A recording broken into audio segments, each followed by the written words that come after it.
नमस्कार बच्चों, मैं गौरव शर्मा स्वागत करता हूं आप सभी का आपके अपने YouTube चैनल अध्ययन कोचिंग पॉइंट में।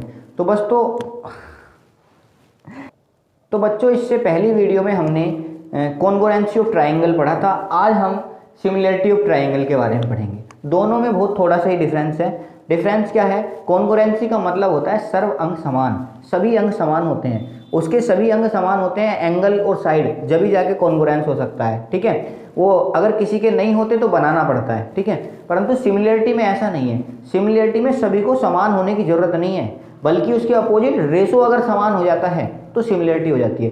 सिमिलरिटी के लिए क्या होता है मैं आपको यहाँ बता देता हूँ। जैसे कि हमने दो ट्राइंगल ले लिए, ठीक है, दो ट्राइंगल हमने ले लिए। ये हो गया आपका ए बी और सी, ये दूसरा ट्राइंगल है हमारा पी क्यू और आर। ठीक है, और इनके एंगल जो है वो बराबर हैं। ये अल्फा हो गया, ये बीटा हो गया और ये गामा हो गया। ये अल्फा हो गया, ये बीटा हो गया, ये गामा हो गया। ठीक है, तो आपको ध्यान रखना है कि सिमिलरिटी में दोनों ट्राइंगल की साइड्स का बराबर होना जरूरी नहीं है, एक से दिखने चाहिए। सिमिलरिटी का मतलब है एक सा दिखना। ठीक है, अगर आपके ट्राइंगल एक से दिख रहे हैं तो आप जो है उन्हें सिमिलर बना सकते हैं। ठीक है, और सिमिलरिटी में होता क्या है, कोरस्पोंडिंग साइड का रेशो बराबर होना चाहिए। ठीक है, कोरस्पोंडिंग साइड कैसे? मान लिया अल्फा ले लिया हमने, अल्फा एंगल की बात कर रहे हैं इस ट्राइंगल में, तो इसकी कोरस्पोंडिंग साइड कौन सी? AC। ठीक है, AC। अब इस ट्राइंगल में अल्फा एंगल देखेंगे तो इसकी कोरस्पोंडिंग साइड कितनी है? PR। ठीक है, ये बराबर हो गया। इसी तरह से अगर इसमें बीटा देख रहे हैं, ध्यान रहे जो काम एक ट्राइंगल में करते हैं, पहले हम इस ट्राइंगल का काम शुरू कर रहे हैं तो इसी में ही पहले लेना है हर बार। जैसे हम बीटा ले रहे हैं, ठीक है, अब बीटा के लिए हमने कोरस्पोंडिंग साइड क्या है? BC है। बीटा के सामने क्या है? BC है। ठीक है, यहाँ बीटा के सामने क्या है भाई? QR है। क्या है? QR है। ठीक है, उसके बाद अगर मैं बात करूँ गामा की बात करूँ तो गामा की कोरस्पोंडिंग साइड कितनी है? AB है। ठीक है, और उसके बाद अगर मैं बात करूँ इसमें गामा की कोरस्पोंडिंग साइड कितनी है भाई? वो PQ है। ठीक है, तो ये बात आपको समझ में आ जानी चाहिए कि सिमिलरिटी में क्या होता है, कोरस्पोंडिंग साइड का रेशो जो है हमेशा वो इक्वल होना चाहिए। ये होती है सिमिलरिटी। ठीक है, सिमिलरिटी के लिए तीनों एंगल का भी बराबर होना जरूरी नहीं है, केवल दो एंगल अगर बराबर हो जाते हैं तो तीसरा एंगल जो है ऑटोमेटिकली बराबर हो जाता है। ये आप लोगों को बहुत अच्छे से पता है और पिछली वीडियो में मैं ये बता चुका हूँ। ठीक है, तो अगर दो एंगल भी बराबर हो गए तो ट्राइंगल को सिमिलर बनाया जा सकता है, जबकि उसमें कम से कम तीन चीज़ों को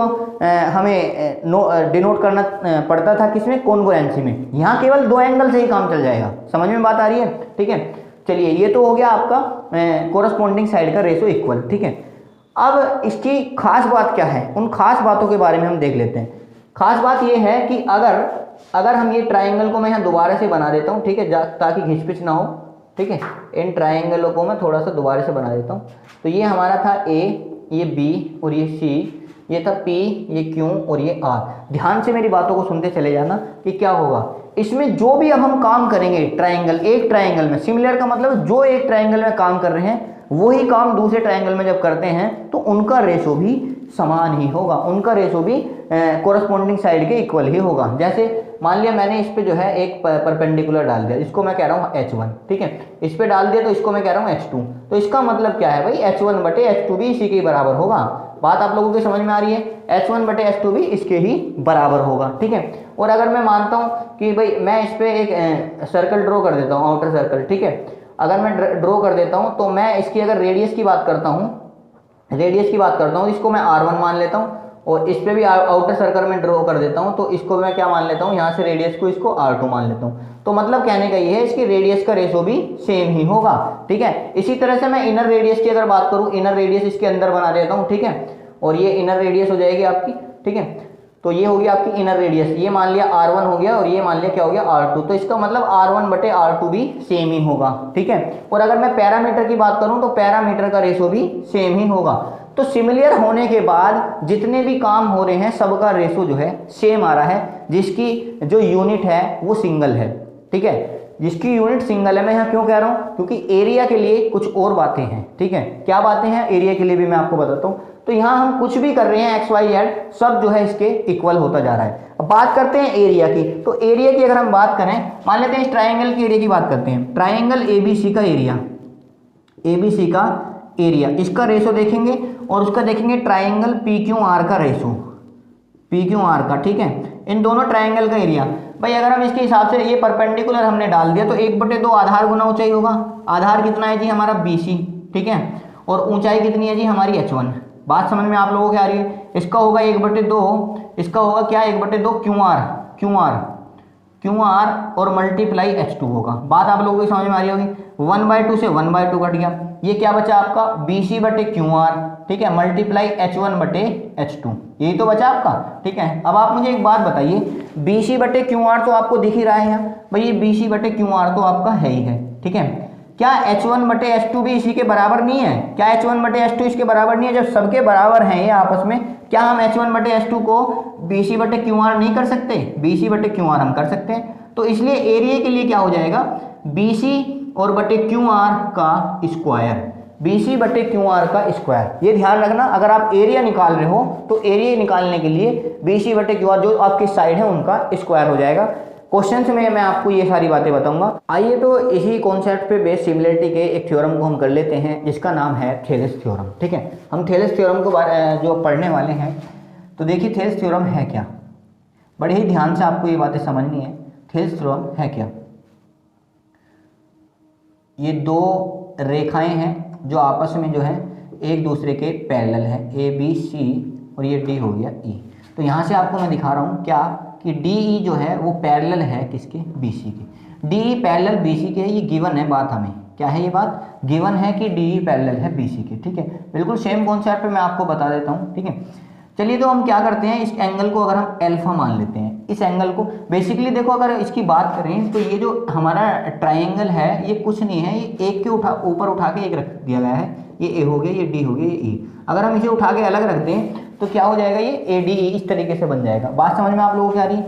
अगर मैं इस ट्राइंगल को अल्फा मान लूँ, अगर इस एंगल को मैं अल्फा मान लेता हूँ, तो जरा आप देखिए कि ये अगर अल्फा है और ये कैसा एंगल है भाई, सेम लाइन पे सेम अगर पैरेलल लाइन है दो, तो अगर ये अल्फा है तो ये वाला एंगल भी क्या होगा, अल्फा होगा। संगत कौन है, कोरस्पोंडिंग एंगल है, ठीक है। उसके बाद अगर मैं इस एंगल को बीटा मान लूँ तो ये वाला एंगल क्या होगा, ये भी एंगल बीटा होगा। क्या होगा, ये भी एंगल बीटा होगा। समझ में आ रही है आप लोगों के, ठीक है। और ये वाला एंगल अगर मैं अपनी तरफ से थीटा मान लूँ तो ये एंगल क्या हो जाएगा, थीटा हो जाएगा। बिल्कुल उसी पे बेसिक जो थ्योरम है हम इसको ले लेते हैं। तो यहाँ पे हमने क्या लिया, अल्फा और ये बीटा और ये हो गया हमारा थीटा, ठीक है। तो अब हम इस डायग्राम में देखेंगे, इस वाले डायग्राम में देखेंगे कि अगर हम पहले छोटू एंगल की बात करते हैं, अगर AD अल्फा के सामने बीटा के सामने वाली भुजा को ले लेते हैं। बीटा के सामने वाली भुजा कितनी है यहाँ पे, AD, तो AD बटे इस वाले ट्राइंगल में देखेंगे, बड़े वाले ट्राइंगल में बीटा के सामने वाली भुजा कितनी है, ये बीटा, इसके सामने वाली भुजा कितनी है, AB, AD बटे कितना हो गया, AB, ठीक है। उसके बाद अगर हम अल्फा के सामने वाली छोटे में देखेंगे तो क्या है, ये AE, क्या है भाई, AE, ठीक है। और बड़े ट्राइंगल में अल्फा के सामने वाली भुजा देखेंगे तो क्या है यहाँ पे, AC, AE बटे AC, ठीक है। बात समझ में आ रही है आप लोगों के। और अगर हम इसमें छोटे ट्राइंगल में थीटा के सामने वाली भुजा देखेंगे तो क्या है, DE, क्या है आपकी, DE। और बड़े वाले में भी थीटा के सामने वाली कौन सी है, BC, ठीक है। तो बिल्कुल ऐसे ही है थेलेस थ्योरम भी, सेम थेलेस थ्योरम बिल्कुल उसी कॉन्सेप्ट पे डिपेंड है, सिमिलरिटी के कॉन्सेप्ट पे, ठीक है। इसका वाइस वर्सा भी उल्टा ही होता है कि अगर आपको ये बराबर दिए हुए हों, ठीक है, तो इसका मतलब होता है अगर ये तीनों इनका कोरस्पोंडिंग साइड का रेशो बराबर है तो इसका मतलब होता है कि DE जो है वो BC के पैरेलल है। ये बात आपको अच्छी तरह से समझ में आ गई होगी। तो आइए क्वेश्चनों को करते हैं कुछ जो अभी हमने सिमिलरिटी पढ़ी है। तो क्वेश्चन में क्या दिया हुआ है कि ट्राइंगल ABC और ट्राइंगल QPR जो है सिमिलर, ये सिमिलर का साइन होता है, जबकि सर्वांग समय इक्वल टू भी इसमें साथ में जुड़ा होता है, ठीक है।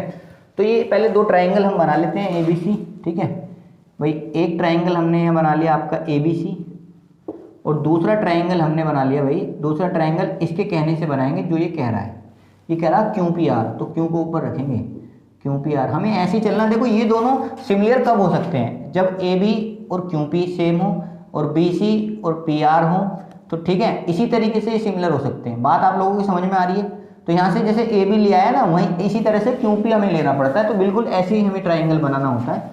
ये कह रहा है AD भाई 8 सेंटीमीटर है, AD 8 सेंटीमीटर है और BC कितना है, 12 सेंटीमीटर है।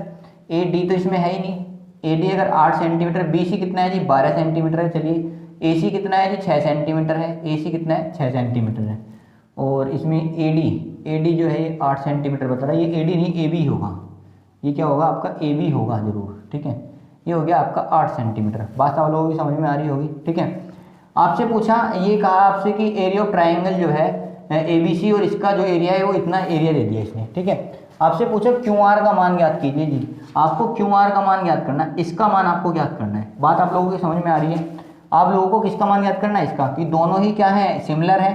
तो ये जितने का एंगल होगा उतने का ये एंगल होगा, जितने का ये एंगल होगा उतने का ही ये एंगल होगा, ठीक है। और जितने का ये होगा उतने का ये होगा, क्योंकि दो एंगल अगर बराबर हो जाते हैं तो तीसरा अपने आप बराबर हो जाता है, ये आपने पढ़ा हुआ है, ठीक है। चलिए, तो अब हम एरिया हमें दे रखा है तो एरिया के हिसाब से करेंगे। एरिया ऑफ ट्राइंगल त्रिभुज ABC का एरिया बटे त्रिभुज QPR का एरिया। क्या फॉर्मूला लगाएंगे? हमें जरूरत किसकी है? हमें जरूरत है इसकी, तो हम इस वाली लाइन को ही लेंगे, जिसकी हमें जरूरत है ना उसको हम लेंगे। फालतू लाइनों को हम लेने के लिए, कोरस्पॉन्डिंग साइड का रेशो इक्वल होता है हमेशा, ठीक है। तो अगर हमने ऊपर ABC लिया है, नीचे QPR लिया है, तो ऊपर ABC वाले ट्राइंगल की साइड लेंगे।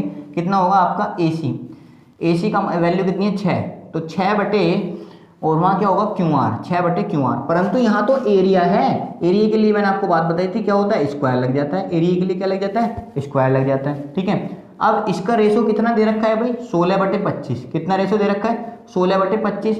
और ये कितना आया जी? 36 बटे QR स्क्वायर। कितना आया जी? 36 बटे QR स्क्वायर। आप लोगों के समझ में आ रहा होगा, ठीक है। 36 बटे QR स्क्वायर। तो QR की वैल्यू हमें निकालनी, QR इसको इधर ले जाएंगे, ये हो गया आपका 25 गुना 36 और बटे 16 QR स्क्वायर की वैल्यू, ठीक है। और यहाँ से अगर आप QR निकालना चाहोगे तो कितना आएगा? 25 किसका स्क्वायर है? 5 का। ये किसका स्क्वायर है जी? 6 का। और ये किसका स्क्वायर है? 4 का, ठीक है। तो 2 दूनी 4 और 2 तिया 6, तो 5 तिया 15 बटे 2 आ गया। 15 बटे 2 कितना होता है जी? 7.5 सेंटीमीटर। कितना होता है 15 बटे 2? 7.5 centimetre. 7.5 centimetre option number D इसका बिल्कुल करेक्ट आंसर हो जाएगा, ऑप्शन नंबर डी, ठीक है। बहुत अच्छे से आप लोगों की समझ में आ गया होगा, कोई प्रॉब्लम नहीं है। दूसरे क्वेश्चन की तरफ हम चलते हैं। दूसरे क्वेश्चन में भी कुछ ज़्यादा नहीं है। ये क्या कह रहा है कि ABC में D और E क्रमशः AC और AB पर 2 बिंदु हैं। पहले एक ट्राइंगल बना लेते हैं, ट्राइंगल ABC, ठीक है। यहाँ पहले एक ट्राइंगल बना लेते हैं हम ABC। ये A हो गया, ये B हो गया और ये आपका C हो गया। ABC एक ट्राइंगल बना दिया। इसने कहा जी D और E, D तो AC पर है और E AB पर है। D AC पर है तो D इसका यहाँ है, ठीक है, और E इसका AB पर है, तो E हो गया आपका जी यहाँ पे, ठीक है। ये इस तरीके से आपको एंगल दिए हुए हैं, ये हो गए, ठीक है। चलिए, क्या कह रहा है क्वेश्चन में? ये कह रहा है जी एंगल ADE, ये वाला एंगल जो है, मान लेते हैं थीटा है, ये बराबर है जी B के। ये अगर थीटा है तो ये भी थीटा है, ठीक है। फिर ये कह रहा है जी AD बराबर है ना, वो 7.6 है, तो AD की वैल्यू 7.6 लिख देते हैं। उसके बाद AE बराबर 7.2 है, तो AE बराबर लिख देते हैं जी 7.2। उसके बाद BE बराबर 4.2, तो BE बराबर 4.2। उसके बाद BC बराबर 8.4, तो BC बराबर आपका 8.4, ठीक है। ये वैल्यूज आपकी दी हुई हैं। अब एक पेज यहाँ फंस रहा है, आप लोग ये सोच रहे होंगे कि जब ये वाला एंगल थीटा है तो ये वाला थीटा क्यों नहीं है? क्वेश्चन में हमें ये वाला थीटा दिया हुआ है, तो हमें क्वेश्चन के हिसाब से चलना है। अब अगर ये वाला थीटा है तो क्वेश्चन को सिमिलर कैसे बनाए भाई? ट्राइंगल को सिमिलर कैसे बनाए? बिल्कुल बना सकते हैं भाई। ये वाला एंगल तो क्या हो गया? बराबर हो गया, और एंगल A तो कॉमन हो गया भाई। एंगल A जो क्या है वो कॉमन है। और मैंने आपको बताया था, मैंने क्या बताया आपको कि सिमिलरिटी के लिए केवल 2 ही एंगल हमारे लिए होने चाहिए, क्योंकि तीसरा तो अपने आप बराबर हो जाता है भाई। ये दोनों में कॉमन आ रहा है, इस ट्राइंगल में भी आएगा ये A और इस ट्राइंगल में भी आएगा, दोनों ट्राइंगल में आएगा, तो ये तो कॉमन हो गया, तो बराबर मान लिए, तो ठीक है। ये खुद कह रहा है बराबर है। अगर ये 2 बराबर हो गए तो भाई तीसरा तो ऑलरेडी ही बराबर हो जाएगा। ये अल्फा मान लो, ये अल्फा, तो ये तीसरा ऑलरेडी तो हो गया सिमिलर। बात समझ में आई? हो गया ट्राइंगल सिमिलर। तो बस उसी के हिसाब से करेंगे। अब छोटे ट्राइंगल में देखेंगे, अगर आप इसमें देख रहेंगे आप कि AD थीटा के सामने, जो थीटा के सामने वाली भुजा है वो क्या है? AE, सॉरी, थीटा के सामने वाली भुजा क्या है? AE, ठीक है। उसके बाद बड़े ट्राइंगल में थीटा के सामने वाली भुजा क्या है? AD प्लस BC, मतलब AC कह सकते हो आप, ठीक है भाई। इसके सामने वाली भुजा जो है वो क्या है? AC है ना, AC इसे कह सकते हो ऐसे, ठीक है। अब छोटे ट्राइंगल में अल्फा के सामने वाली भुजा क्या है जी? AD। अल्फा के सामने वाली भुजा क्या है? आपकी AD है। बड़े ट्राइंगल में अल्फा के सामने वाली भुजा क्या है? आपकी AB। क्या है आपकी ए बी है। बिल्कुल उसी तरह से करते चलेंगे जैसे मैंने आपको समझाया। इसमें कॉमन एंगल की बात अगर हम करें तो एंगल ए के जो छोटे ट्राइंगल में अगर हम बात करें तो सामने वाली भुजा क्या है डी। बड़े ट्राइंगल की अगर हम बात करें तो उसमें बड़े ट्राइंगल में ए के सामने वाली भुजा क्या है आपकी कितनी है बी सी। बात आप लोगों को समझ में आ रही होगी। बस इसी फॉर्मूले से हम इसको सोल्व करेंगे। हमें वैल्यू किसकी चाहिए डी ई की, तो हमें जो वैल्यू चाहिए जी वो इसकी चाहिए डी ई की। डी ई की वैल्यू हमें यहाँ निकालनी है। तो किस तरीके से हम डी ई की वैल्यू निकालेंगे, सबसे पहले ए ई की वैल्यू हम देखेंगे। ए ई की वैल्यू 7.2 दी हुई है, ठीक है। उसके बाद में ए सी की बात करें तो ए सी की वैल्यू हमारे पास पूरी नहीं है, तो 7.6 और प्लस हम कर सकते हैं क्योंकि A D plus D C से करना पड़ेगा तो उसको एक्स मान लेते हैं, या इसको मैं यहाँ से x मान लेता हूँ, ठीक है। उसके बाद अगर बात करें AD की वैल्यू तो AD की वैल्यू कितनी है जी 7.6 है, ठीक है। उसके बाद अगर हम बात करें AB की वैल्यू कितनी दे रखी है जी, AB की वैल्यू दे रखी है 7.2 और 4.2, तो 7 4 11 11.4 हो जाएगा। कितना हो जाएगा जी 11.4 हो जाएगा, ठीक है। उसके बाद अगर मैं बात करूँ उसके बाद DE की वैल्यू कितनी दे रखी है जी, डी की तो हम लोगों को निकालनी है, ठीक है। उसके बाद अगर बात करूं बी सी की वैल्यू कितनी है जी, वो कितनी है 8.4 है, ठीक है। तो इस वाले रिलेशन से आप वैल्यू निकाल सकते हो, सिंपल है, ठीक है। पॉइंट से पॉइंट हटाया तो 19 से अगर आप पढ़ोगे 19 दूनी 38 37 19 चौक 76, 4 बार ही कट जाएगा और 19 सिक्का 114, ठीक है।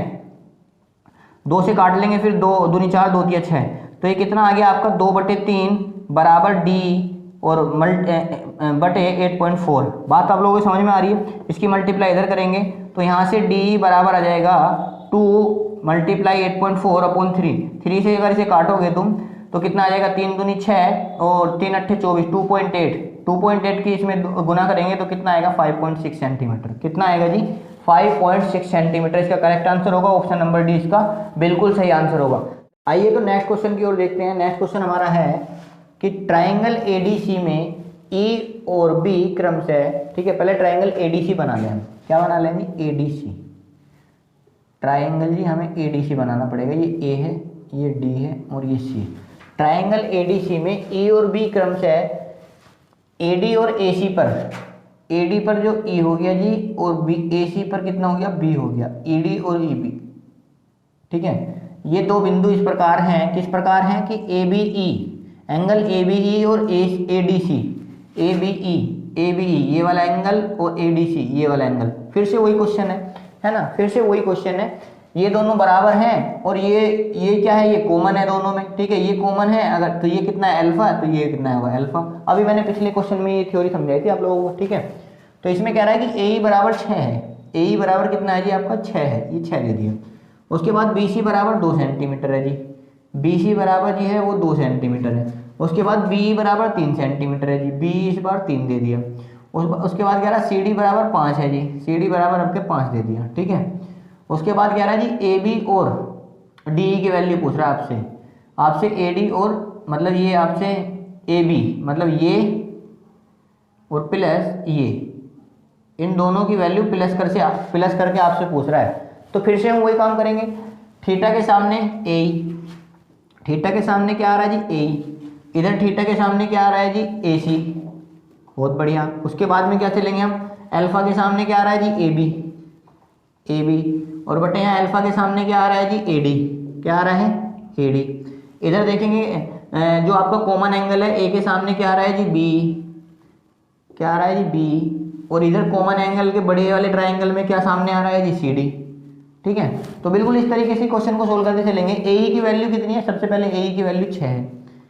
ए सी की वैल्यू कितनी है, ए सी की वैल्यू आपको पता नहीं है तो ए बी प्लस 2 कर सकते हैं आप, ए बी प्लस 2 दो भागों में तोड़ सकते हैं, 2 भागों में दी हुई है, ठीक है भाई, ए बी प्लस 2, ठीक है। उसके बाद ए बी की वैल्यू आपको पता नहीं है, इसको ए बी रहने देंगे। ए डी की वैल्यू कितनी दे रखी है ए डी की भी पता नहीं है आपको, तो इसे क्या कर सकते हैं आप 6 प्लस डी, 6 प्लस आप इसको डी कर सकते हैं। उसके बाद बी की वैल्यू कितनी है जी 3 है और सी डी की वैल्यू कितनी है जी 5 है, ठीक है। बस इसके सहारे से ही आप इनको निकाल सकते हैं। एक बार इसको इसके बराबर ले लो, एक बार इसको। तो पहले हम ले लेते हैं किसे कि 6 बटे ए बी प्लस 2, 6 बटे ए बी प्लस 2 बराबर 3 बटे 5, 3 से इसे काटेंगे 2 बार, 5 दूनी 10, तो ए बी प्लस 2 बराबर 10 आ गया। तो यहाँ से ए बी बराबर कितना आ गया 8 सेंटीमीटर। ए बी बराबर 8 सेंटीमीटर। एक बार इसको इसके बराबर ले लेंगे। ए बी अगर 8 सेंटीमीटर आ गया तो 8/6 प्लस डी, 6 प्लस डी और बराबर 3/5 आ गया। ठीक है, इसकी मल्टीप्लाई इधर हो जाएगी 5 अट्ठे 40। ठीक है, 5 अट्ठे 40, 40 बराबर और ये हो जाएगा 3 छंग 18 और प्लस 3DE। ठीक है, तो 40 में से 18 गए 22, 3DE।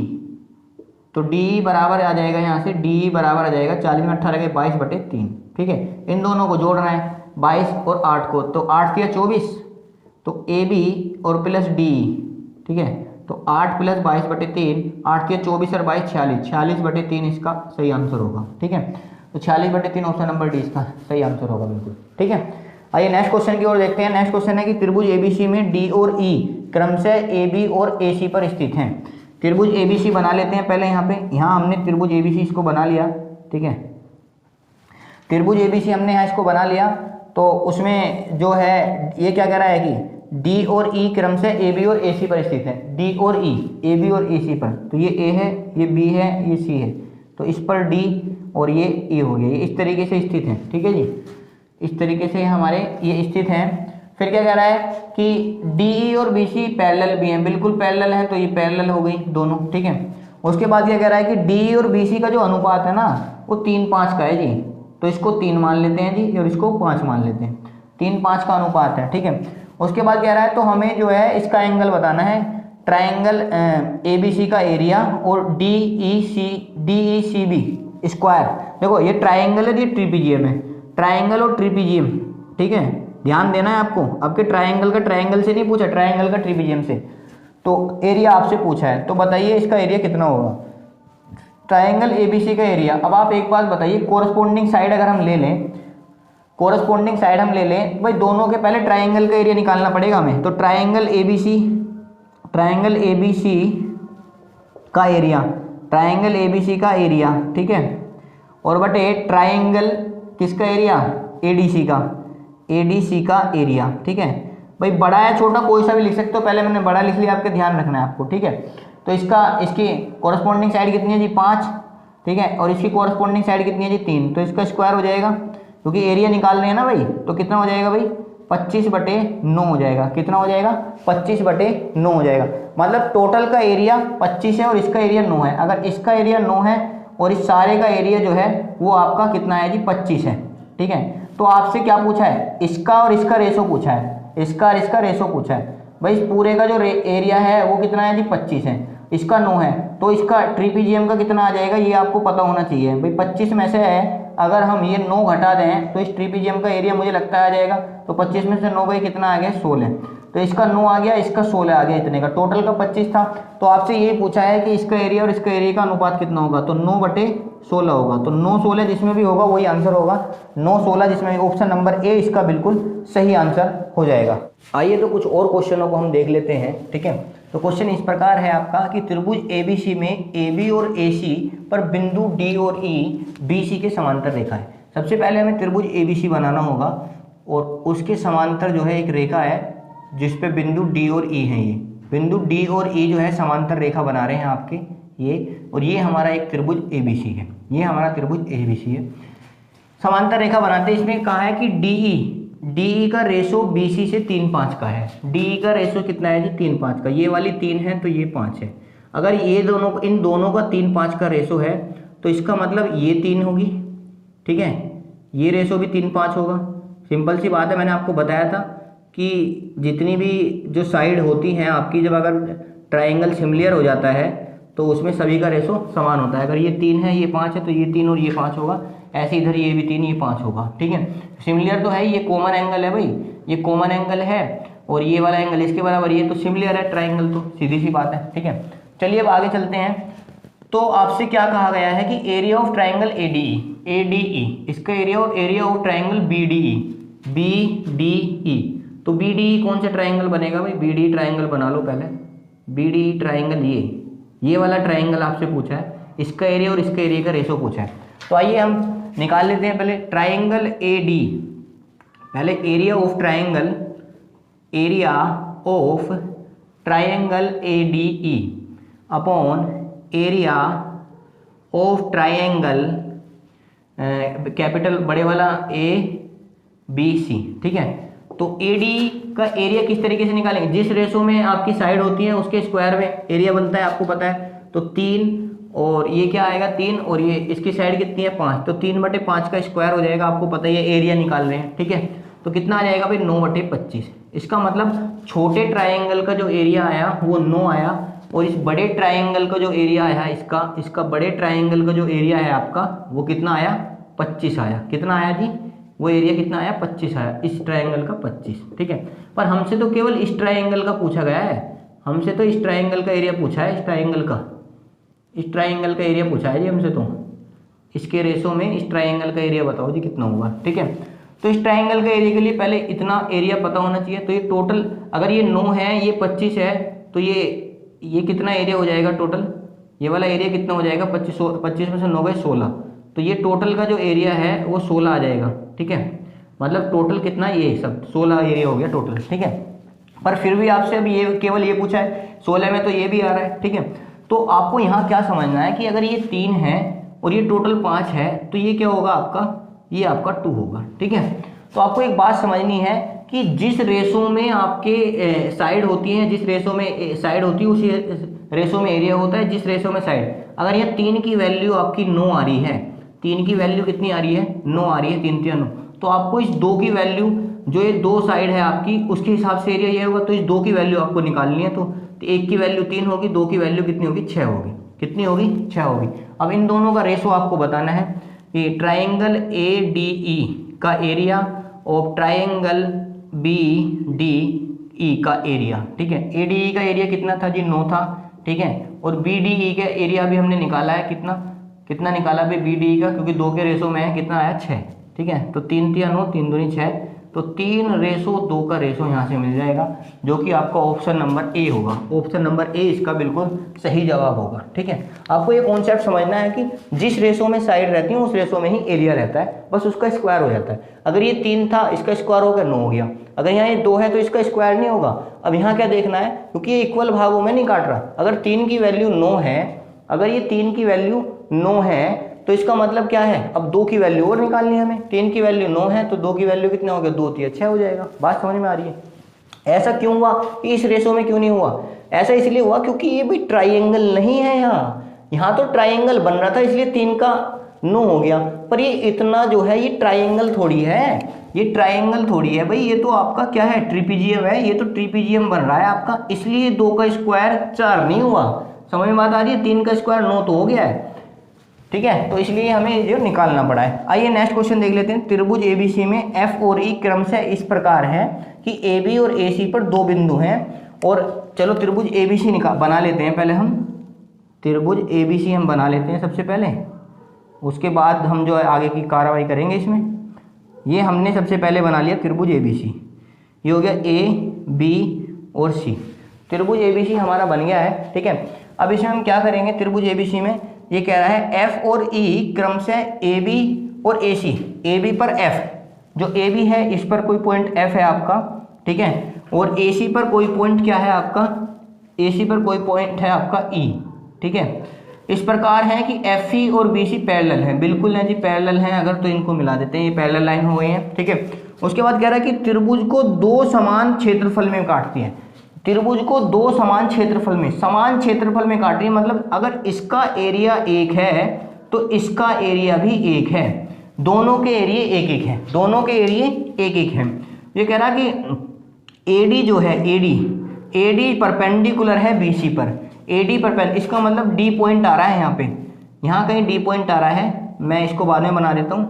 ये AD परपेंडिकुलर हो गया, ये AD परपेंडिकुलर हो गया BC पे, और अगर इसका एरिया 1 है और इसका भी एरिया 1 है, जैसा कि क्वेश्चन में हमें दे रखा है, ठीक है। उसके बाद क्या है कि ये कह रहा है ADFE को बिंदु G पर प्रतिच्छेद करती है, FE को बिंदु G, तो इसको माना है इन्होंने बिंदु G। क्या माना है जी, इसको बिंदु G माना है। तो आपसे पूछ रहा है कि GD और AG का रेशो बताइए, GD और AG का रेशो, तो मतलब GD और AG का रेशो आपको बताना है, GD और AG का रेशो। फिर से वही बात है कि जिस रेशो में आपके एरिया होते हैं उसी रेशो में क्या होता है आपका, जिस रेशो में आपका एरिया होता है उसी रेशो में साइड होती हैं, ठीक है। तो ट्राइंगल AFC, ट्राइंगल AFC का एरिया यहाँ से लिखेंगे एरिया ऑफ ट्राइंगल AFC बटे area of triangle ABC। AFC का एरिया कितना है अभी, AFC का एक एरिया दे रखा है इसने आपके सीधा, क्योंकि दो समान क्षेत्रफल के आपके दो समान क्षेत्रफल में काटा है, ये साइड नहीं है, आपके पूरा एरिया दे दिया कि इसका भी इतना ही एरिया, निचले पार्ट का भी इतना ही एरिया, ठीक है। तो इसका एरिया एक हो गया, पर हम तो अब जो है इसका एरिया तो एक हो गया, अब हम तो इस ट्राइंगल को पूरे को ले रहे हैं ABC, तो एक एरिया ये है एक एरिया ये, तो पूरे का कितना हो जाएगा 2, इसका मतलब इसका 2 एरिया हो जाएगा ये इसका, ठीक है। और हमें निकालनी है क्या, ये एरिया का फॉर्मूला है, ठीक है। हमें क्या निकालनी है, इसकी साइड निकालनी है, क्या निकालनी है हमें, साइड निकालनी है। तो एरिया तो ये हो गया, ठीक है। अब साइड इससे रेशो में क्या होंगी, ये तो एरिया हो गया, ठीक है। साइड का रेशो क्या निकलेगा, साइड जो होंगी मान लेते हैं AG और इसके हिसाब से निकाल लेते हैं, क्योंकि H1 जो हाइट है वो भी रेशो में रहती है AG बटे AD। अगर हम यहाँ से AG बटे AD निकालें तो ये साइड का स्क्वायर होता है जी, साइड का स्क्वायर बराबर, ठीक है, एरिया, साइड का स्क्वायर बराबर एरिया। अगर यहाँ से आप वैल्यू निकालेंगे AG बटे AD की, तो यहाँ से अगर AG बटे AD की अगर आप वैल्यू निकालेंगे तो एक का अंडर रूट स्क्वायर रूट 1 हो जाएगा, पर 2 का कितना हो जाएगा, रूट 2 हो जाएगा, 2 का कितना हो जाएगा, रूट 2 हो जाएगा। आपसे किसका रेशो पूछा है, आपसे पूछा है जी AG रेशो, आपसे जो पूछा है वो ये पूछा है GD ratio AG, GD ratio AG, तो GD रेशो AG की वैल्यू आपसे पूछी है।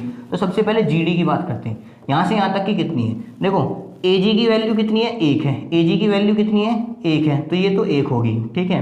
उसके पहले अब GD की रेशो यहाँ से यहाँ तक की 1 है, यहाँ से यहाँ तक की 1 है, और ये पूरी रूट 2 है, ये पूरी कितनी है, रूट 2। अगर ये पूरी लाइन रूट 2 है और ये 1 है, तो ये जो GD है ये कितना आएगा, रूट 2 माइनस 1 आएगा, नहीं आएगा भाई, पूरी तो रूट 2 है और ये 1 है, तो रूट 2 में से 1 घटा दें तो रूट 2 माइनस 1 आएगा, तो कितना आ जाएगा भाई, रूट 2 माइनस 1, ठीक है, रूट 2 माइनस 1। तो रूट 2 माइनस 1 रेशो 1 जो भी इसका आंसर होगा वो इसका बिल्कुल सही जवाब होगा, GD रेशो AG में, GD रेशो AG में। तो root 2 minus, option number B इसका बिल्कुल सही जवाब होगा, ठीक है। आइए तो कुछ और क्वेश्चनों को हम देख लेते हैं, बहुत ही इंपॉर्टेंट क्वेश्चन है ये, आइए देखते हैं। इसमें कहा गया है कि दिए गए चित्र में एंगल BAC BCD के बराबर है, एंगल BAC, तो BAC मतलब ये वाला एंगल अगर थीटा है तो BCD कितना है, ये भी एंगल थीटा है। बात आप लोगों की समझ में आ रही है। AB बराबर 50 दिया हुआ है और BD बराबर 18 सेंटीमीटर दिया हुआ है। ट्राइंगल ABC और BCD के परिमापों का अनुपात पूछा है, किसका पूछा है, परिमापों का अनुपात। देखो ये एंगल दोनों बराबर हो गए, सबसे पहले हम इसको सिमिलर करेंगे ट्राइंगल को, दोनों ट्राइंगलों को। ये वाला एंगल आपका क्या हो गया, ये कॉमन हो गया, ठीक है, एंगल B क्या है जी आपका कॉमन हो गया। और मैंने आपको एक बात बताई थी, जब दो एंगल किसी भी ट्राइंगल के बराबर हो जाए तो तीसरा अपने आप बराबर हो जाता है। तो अगर ये थीटा है ये थीटा है, ये दोनों बराबर होगी, ये दोनों में कॉमन आ रहा है, ठीक है, तो ये एंगल क्या है, बराबर होगी, तो तीसरा एंगल अपने आप बराबर हो जाएगा। अब यहाँ बच्चे बहुत कंफ्यूज होंगे, भाई तीसरा एंगल ये वाला इसके बराबर करें, ठीक है, या क्या करें हम, तो ये वाला एंगल भूल के भी बराबर मत करना। इस ट्राइंगल में तो देखो ये, इस ट्राइंगल की अगर मैं बात कर रहा हूँ, ध्यान देना, इस ट्राइंगल की अगर मैं बात करूँ तो देखो इसमें 3 एंगल कौन कौन से हैं, पहले ये देखो, 1 एंगल 2 एंगल 3 एंगल, इसका तो 1 एंगल ये हो गया, परंतु हम साथ साथ में जो दूसरा ट्राइंगल ले रहे हैं हम वो ये वाला ट्राइंगल ले रहे हैं साहब। कौन सा ले रहे हैं जी, ये वाला ट्राइंगल ले रहे हैं हम, दूसरा ये वाला ट्राइंगल। तो आप मुझे एक बात बताइए, इसका 1 एंगल ये हो गया, 1 एंगल ये हो गया, तो तीसरा एंगल तो भैया इसका ये वाला होएगा, ये वाला पूरा एंगल तीसरा एंगल होगा। तो अगर ये वाला एंगल अल्फा है तो तीसरा एंगल ये अपना बराबर हो जाएगा, जब 2 एंगल बराबर थे। तो ये अगर अल्फा है तो ये पूरा एंगल अल्फा होगा। समझ में बात आप लोग आ रही है, नहीं आ रही है? अगर आप इतना बराबर कर दोगे तो दो की कंपेयर कहाँ करोगे, मान लिया आपने यहाँ बराबर कर दिया तो ये तो ट्राइंगल केवल इतना बन गया, फिर ये वाला कॉमन कहाँ रह गया दोनों में, ठीक है। तो यही बात समझनी है, बच्चे यहाँ पे गलती करते हैं। चलिए तो अब आपको वही लगा देनी है थ्योरम आपको। तो पहले छोटे ट्राइंगल के सामने थीटा है, थीटा के सामने क्या आ रहा है, BD बटे बड़े ट्राइंगल में थीटा के सामने क्या आ रहा है, BC, ठीक है। उसके बाद छोटे ट्राइंगल में अल्फा के सामने क्या आ रहा है जी, BC आ रहा है, और बड़े ट्राइंगल में अल्फा के सामने क्या आ रहा है जी, 50 आ रहा है, 50, पूरा ट्रैक पूरा एंगल है ना 50 आ रहा है, ठीक है। तो BC की मल्टीप्लाई करेंगे तो BC का स्क्वायर बराबर 50, ठीक है। और BD की वैल्यू कितनी है जी, 50 गुना BD हो जाएगी, तो BD की वैल्यू कितनी है यहाँ से, BD की वैल्यू 18 है। चलो यहाँ 18 वैल्यू रख ही देते हैं हम, जब इसकी वैल्यू हमें पता है, ठीक है। तो 50 गुना 18 है। तो यहाँ से अगर मैं BC निकालने लगूँ तो अगर मैं इसे 25 गुना 36 कर दूँ, कोई दिक्कत थोड़ी आप लोगों को नहीं है। तो BC का स्क्वायर बराबर, तो यहाँ से BC बराबर कितना आ जाएगा भाई, 5 और 6, 5 6 30, कितना आ जाएगा 30। यहाँ से BC बराबर कितना आ गया जी, 30 आ गया आपका। ये BC की वैल्यू कितनी आ गई जी आपकी, 30 वैल्यू आ गई, ठीक है। आपसे क्या पूछा है, ये 30 आ गई है, ये 18 है और ये 32 हो जाएगी क्योंकि टोटल 50 है, ठीक है। आपसे पूछा जी ABC और BCD का परिमाप। मैंने आपको पहले ही दिन आपको ये थ्योरम कराई थी कि ट्राइंगल अगर सिमिलर हो जाते हैं तो उसकी सारी चीज़ें जो है इक्वल होते हैं, सबका रेशो इक्वल होता है, तो इसलिए इनका रेशो भी क्या होगा, इक्वल होगा। तो ट्राइंगल ABC, ट्राइंगल ABC, ठीक है, ट्राइंगल ABC की अगर हम बात करें तो कोई सी साइड आप ले लो, चाहे आप ये वाली साइड ले लो, चाहे आप ये वाली साइड ले लो, ठीक है। ट्राइंगल ABC की वैल्यू कितनी आई है जी हमारी, ABC में कितनी रेखा, ये कितनी आई है, BC की वैल्यू आई है हमारी 30, ठीक है। तो ट्राइंगल ABC का यहाँ मैं लिख देता हूँ पैरामीटर ऑफ ट्राइंगल ABC, उसका रेशो, और पैरामीटर ऑफ ट्राइंगल किसका पूछा है इन्होंने, BCD, मतलब BC और D, ठीक है, BC और D का पूछा है। तो मैंने क्या बताया था कि रेशो बिल्कुल वही रहने वाला है, बिल्कुल रेशो वही रहने वाला है। अगर इसके सामने जो थीटा एंगल है, इसके सामने की भुजा कितनी आ रही है इस ट्राइंगल में, बड़े वाले में 30, कितना आ रहा है जी 30, और इस वाले थीटा के एंगल के सामने कितना आ रहा है जी 18। तो किससे काटेंगे, 6 से, 6 पंजे 30 और 6 18, तो इसका रेशो कितना आ जाएगा 5:3, 5:3 इसका सही आंसर होगा। हमने 30 18 क्यों लिया, ये क्यों नहीं लिया, क्योंकि हमें थीटा के सामने वाली ही दोनों भुजा पता है, केवल यहाँ थीटा के सामने वाली पता है, यहाँ थीटा के सामने वाली पता है, यहाँ अल्फा के सामने वाली पता है, यहाँ भी वैसे हमें अल्फा के सामने वाली पता है। तो कोई सी से ले लो आप, कोई आंसर वही आना है। 50/30 कर दोगे तो भी 5/3 ही आएगा, ठीक है। कोई सी भी भुजा ले लो, आंसर वही आने वाला है, ठीक है। चलिए नेक्स्ट क्वेश्चन आपका, दिए गए चित्र में एंगल BAC बिल्कुल सेम ऐसी है BCD के बराबर है, तो इसका मतलब ये कह रहा है कि BAC, ये वाला एंगल अगर थीटा है तो ये भी थीटा है, BCD, ठीक है। उसके बाद BC बराबर 18 है, BC वो BD बराबर 18 है, CD बराबर 12 है, CD बराबर 12 है, BC बराबर आपका 24 है। उसके बाद ट्राइंगल ADC और BCD, ADC और BCD का परिमाप, BCD इन तीनों का परिमाप, ठीक है, इन दोनों का। तो देखो इसका तो परिमाप आप निकाल ही सकते हो, ऐसे डायरेक्टली निकाल सकते हो, ठीक है। तो इनका परिमाप आपसे पूछा है, इनका रेशो ही पूछा है, तो ADC का आपको पता करना है, ADC के लिए आपको ये साइड पता होनी चाहिए और ये साइड पता होनी चाहिए, ठीक है। अगर आपको साइड नहीं पता तो कोई बात नहीं, हम जो है थ्योरम लगा देते हैं अपनी, ठीक है। क्या थ्योरम है हमारी, तो भाई ये एंगल थीटा, ये एंगल थीटा, ये हमारा कॉमन एंगल हो गया, ये एंगल अगर हमारा कॉमन हो गया, ठीक है, तो इस वाले ट्राइंगल में ये तीसरा एंगल बचा, भाई एक एंगल ये हो गया, एक एंगल ये हो गया, ये पूरा तीसरा एंगल बचा। मान लिया ये अल्फा है, तो इस छोटे वाले ट्राइंगल में कौन सा बचा, जिसमें कॉमन है। देखो ट्राइंगल वही लेने हैं जिसमें ये एंगल कॉमन आ रहा हो, तो एक तो इस ट्राइंगल में कॉमन आ रहा है, ठीक है, एक तो इस ट्राइंगल में कॉमन आ रहा है भाई ये, ठीक है, और एक इस वाले ट्राइंगल में कॉमन आ रहा है, बड़े वाले में, ठीक है। तो अब इसका एक एंगल ये हो गया, इसका एक एंगल थीटा हो ही गया, और तीसरा एंगल क्या बचा, ये अल्फा हो जाएगा, अगर ये अल्फा है, ठीक है। तो वही वाली बात है, थीटा के सामने क्या है जी, BD, तो मतलब 18 इधर थीटा के सामने कितना है जी 24 है, ठीक है। इधर अगर अल्फा के सामने बात करें, बड़े वाले में अल्फा के सामने बात करें तो सबसे पहले हमने छोटे ट्राइंगल लिया है ना, तो छोटे ट्राइंगल की बात करें, छोटे में अल्फा के सामने कितना आ रहा है जी 24 आ रहा है, ठीक है। और बड़े वाले में अल्फा के सामने कितना आ रहा है जी 18 + AD, 18 + AD आएगा, कितना आएगा 18 + AD, ठीक है। तो यहाँ से अगर आप काटना चाहो तो काट भी सकते हो, 6 × 18 6 × 24, ठीक है, और 3 × 8 24 और 8 × 32, तो 32 बराबर 18 + AD आ जाएगा यहाँ से। तो यहाँ से आप AD निकाल सकते हो डायरेक्टली, तो 32 में से 18 गए, 12 में से 8 गए 4 आ जाएगा, ठीक है। और यहाँ 2 में से 1 गया, कितना बचेगा 3 आ जाएगा, सॉरी 2 में से 1 गया, कितना आएगा 1 आ जाएगा, ठीक है। तो ये एडी आपका 14 आ गया, कितना आ गया, एडी आपका 14 आ गया, कितना आ गया 14। बस अब तो आप कर सकते हैं छोटा ट्राइंगल बड़े ट्राइंगल से कर सकते हैं आप, तो बिल्कुल कोई दिक्कत ही नहीं है। अगर ये 14 आ गया तो अब तो छोटे ट्राइंगल बड़े ट्राइंगल से आप निकाल सकते हैं। कैसे कि भाई छोटे ट्राइंगल को ले लें, अगर हम छोटे का किस किस का, एडीसी का परिमाप पूछा और बीसीडी का, तो एडीसी एडीसी एडीसी एडीसी का अगर ये परिमाप पूछ रहा है तो इसके लिए हमें क्या करना है, एडीसी, तो भाई इसके लिए तो हमें ये साइड का भी पता होना। देखिए भाई इसमें एक रिलेशन हमें और बनाना पड़ेगा, क्योंकि देखो इससे वैल्यू तो पूरी निकल के आएगी नहीं। तो हमने थीटा के सामने वाली ले ली, अल्फा के सामने, अब कॉमन एंगल के सामने वाली और हमें लेना पड़ेगा।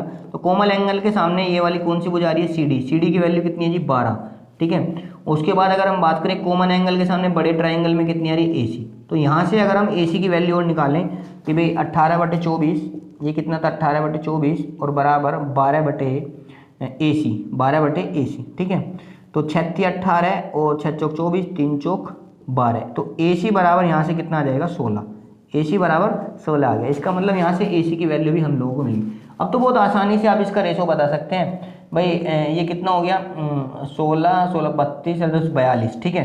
ADC का रेशो हो गया ऊपर 42, ठीक है भाई, ये तीनों जोड़ेंगे ADC के लिए 42। और फिर आपसे पूछा था BCD, BC और D, BCD पूछा है, वो 12 या 36 36 और 8 कितना हो गया भाई 44 44 और 10 54 54 हो गया, ठीक है। तो बस अब किससे काटना है, अब तो सिंपल सी बात है, 6 7 42 और 6 9 54, ठीक है। कितना आया 7/9, 7/9 इसका सही आंसर होगा ऑप्शन नंबर 1, ठीक है। तो इसमें तीनों रिलेशन हमें बनाने होंगे, ठीक है। तो दोस्तों हमारी ये आज की वीडियो कंप्लीट हुई। अगर आपको हमारी ये वीडियो वास्तव में अच्छी लगी है तो प्लीज़ इसे लाइक करें, शेयर करें, कमेंट में कोई भी प्रॉब्लम हो तो हमें बताएं, ताकि हम आपकी प्रॉब्लम का सॉल्यूशन कर सकें। वीडियो को हमने ज़्यादा लंबा इसलिए नहीं किया है क्योंकि भाई बहुत ज़्यादा लंबी हो जाती है, ठीक है, तो फिर बच्चे भी नहीं पढ़ पाते हैं। नेक्स्ट वीडियो में हम कुछ और क्वेश्चन ज्योमेट्री के ट्राइंगल से रिलेटेड लेके आएंगे, कि लगभग 1 घंटे की वीडियो आपकी होने वाली है। तो धीरे धीरे बच्चे पढ़ते हैं, ज़्यादा देर तक भी नहीं पढ़ते हैं भाई। ऐसा कुछ नहीं होता कि हाँ 12-12 घंटे की जो मैराथन चलती है सब बकवास है मेरे नज़रों में। तो 12 घंटे बच्चा बैठ के पढ़ भी नहीं सकता है, ठीक है। 1 घंटे की क्लास काफ़ी होती है। तो अगर आपको हमारी वास्तव में ये वीडियो अच्छी लगती है तो प्लीज़ चैनल को सब्सक्राइब करें और लाइक करें और वीडियो शेयर ज़्यादा से ज़्यादा करें। जय हिंद, जय भारत।